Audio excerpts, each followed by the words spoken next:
Hello, entrepreneurs. Joe DeChara, CPA, coming to you live from downtown Flushing, New York, once again for another amazing episode of How to Win at Business. And these last few episodes, the next few, are all going to be in preparation for our upcoming workshop, April 6th. I want to invite everybody to attend. I'm going to paste the invite right here in the chat. If you're watching live, please give me a hashtag live. If you're watching a replay, give me a hashtag replay. And tonight, I'm going to cover something that I'm going to go into depth in during the workshop. And it's something that I sort of lost track of. I used to do a lot of, but it's basically tax credits. Okay, a friend of mine, John Limbacher, sent me an email with something and asked me if this was real, and I said yeah, and it was amazing because it was taking a look at our businesses in a whole different respect than what these tax credits were really designed for, I think. But in any event, yes, earned income credit. Yeah, I don't know who you are, Facebook user, but yeah, we're gonna be talking a lot about credits now because, people always want to know what can they deduct. Well, deductions are great, but all deductions do is lower your taxable income. Most people don't need any more deductions, believe it or not. Not in the beginning. We want to capitalize on all the deductions. We want to make sure that we're getting all of the benefits of all of the expenses. But when you get a credit, the credit will reduce if you have taxes to pay, the credit will reduce your taxes dollar for dollar. Okay, so now there are what they call refundable credits and non-refundable credits. So a refundable credit is, the earned income credit. That's a huge one. There's been a massive fraud with earned income credits because, long story short, you could create a sole proprietorship where the individual makes $10,000 and pays about $1,500 in self-employment taxes. But if they have children, they might get, up to $6,000 in earned income credits. So in the past, there's been massive fraud. Most of it perpetrated by bad accounting firms, and I'm going to be talking about bad accounting firms in the workshop also, because it's a big problem that nobody, I don't think people realize that we have in this country. But it's hard enough to get a business owner to hire an accountant, but it's heartbreaking when I see good people hire accountants that they trust, and they're taken to the cleaners because of either incompetence or total criminal activities. But so the refundable credits, and I'm not even going to go into the list because there's so many credits. Some of them are refundable. So the non-refundable credits are the credits that only help you if you actually owe taxes.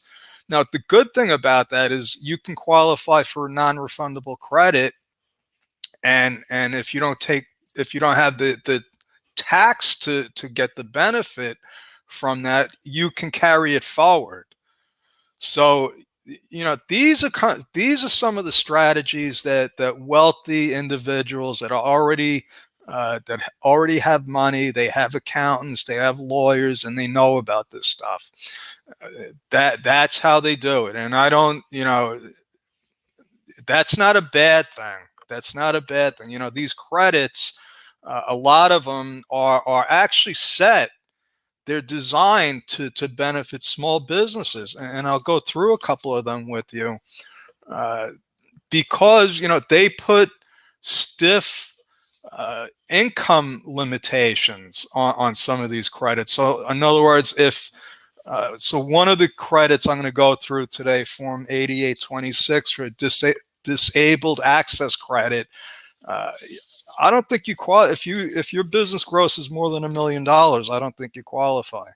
Yeah, so if you go over 1 million, so the disabled access credit, we're going to go over that, but that's really for small businesses. So now this form, general business credit, has been around since before my time, and it's basically the form where it carries the credit from all these other uh, credits. So this is like the summary credit form. So let me just go through some of the credits that would go on here. So you have things like back in the day, they used to have what they called an investment tax credit. It was great because if you spent $10,000 on a piece of equipment, you get $1,000 tax credit. That people were doing that all the time. So here they have the disabled access credit. So that form I'm going to talk to you about, the numbers would flow through to here.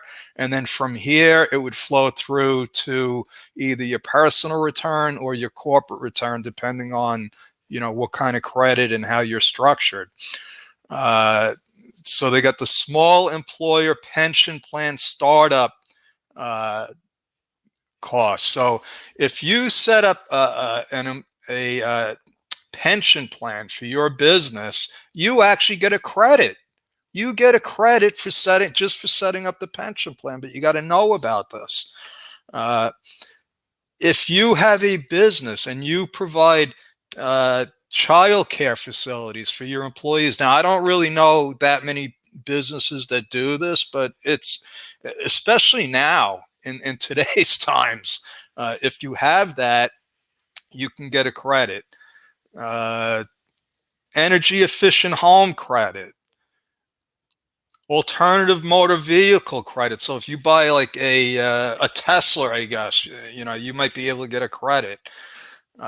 Employee retention credit. So you can get a credit for keeping your employees for however, and you got to go to the form. You got to look up, what the rules are, and it's information gathering, but you got to be aware of this stuff.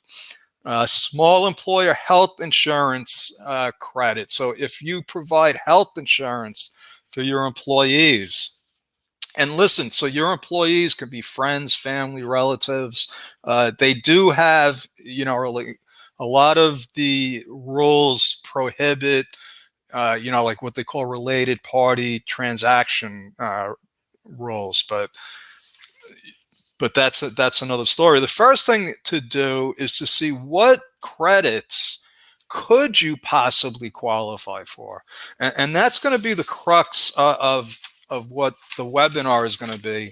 Yeah, in addition to, I'm going to spend a good amount of time on the credits, good amount of small amount of time on the bad accounting firms, because I just think that it's something that we need to talk about. And so this is the disabled access credit. So let me explain what this is. So my friend John Limbacher builds websites for people, and he sends this to me and he says, is this for real? Because one of the services that he does is he makes his client sites disabled access friendly, if that's a word or a term. So there's a law, I think it's called the American Disabilities Act, and it's supposed to be what it is. So this is what it was written for. And so I knew about this credit, but I thought it applied more to brick and mortar businesses. So I'm going to explain what eligible expenses are here. First of all, what you can do, you can get a credit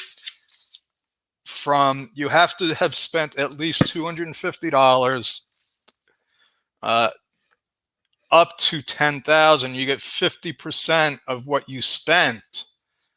So disabled access to me was you put you have stairs going into your restaurant, so you put a ramp. So you could, up to $10,000 of that, you can get $5,000 back as a credit. That's a nice credit. I mean, that's huge. But here's what qualifies. To eligible expenses are anything to remove barriers that prevent a business from being accessible to or unable by individuals with disabilities. So, people access me through my website. A lot of people do. Okay. A lot of people have websites that are not uh, disabled access friendly. So what John does, he has this whole program that does all of the things that makes it accessible.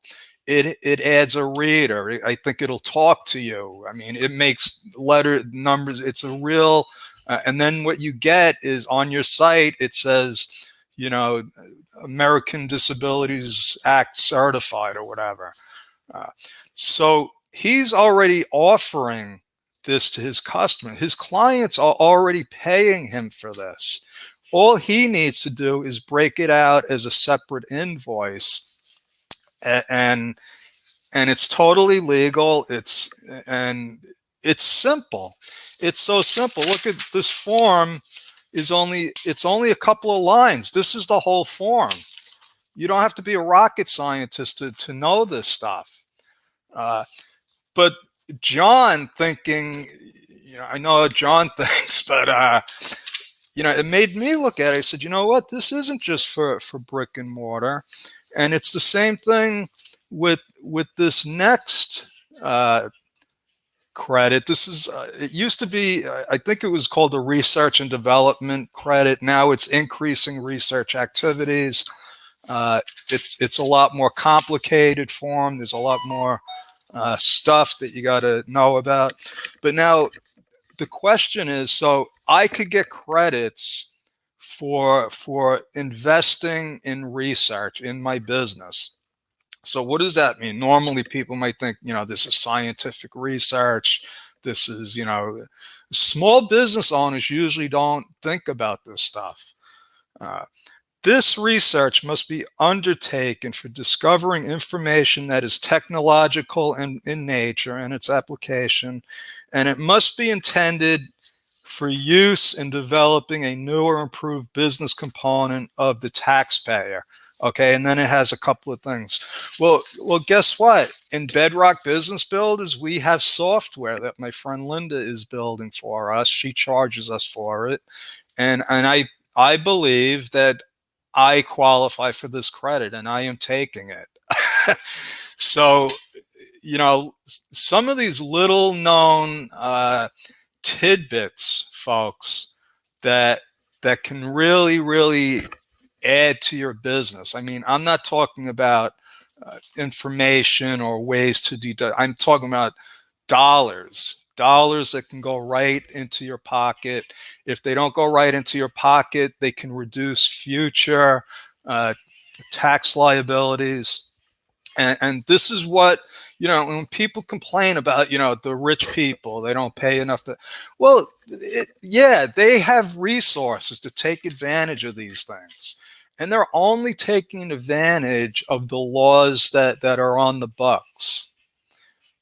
The hard part for us as small business owners is to know what we don't know, to figure out what's available out there. And because, like my friend John said today, technology is off the charts now, folks. We can do things for free that used to cost tens of thousands of dollars. I mean, to produce a video, you can do it on the fly now for free. You could hire talent anywhere in the world to help you. You have knowledge at your fingertips. If somebody asks me a tax question and I don't know, I'll just research it on the fly. And I'm not embarrassed to say that, because that's what everyone does probably. It's easy. I have access to all kinds of IRS sites, professional journals, but everything is at my fingertips now.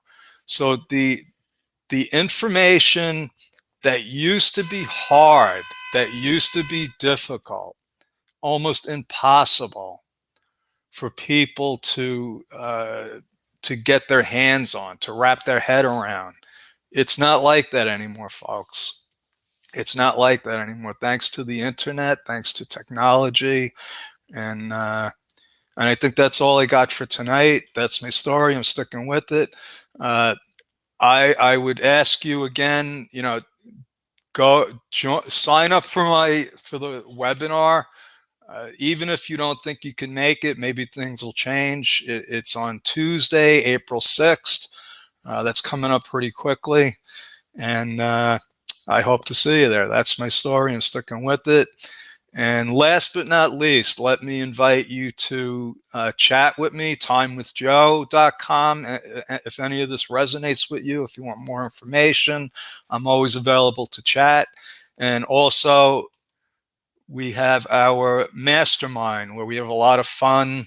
We play games, we play Jeopardy, and we learn a lot, and we network, and we make connections, and that's what we're here for. All right, God bless, and I will talk to you soon. Over.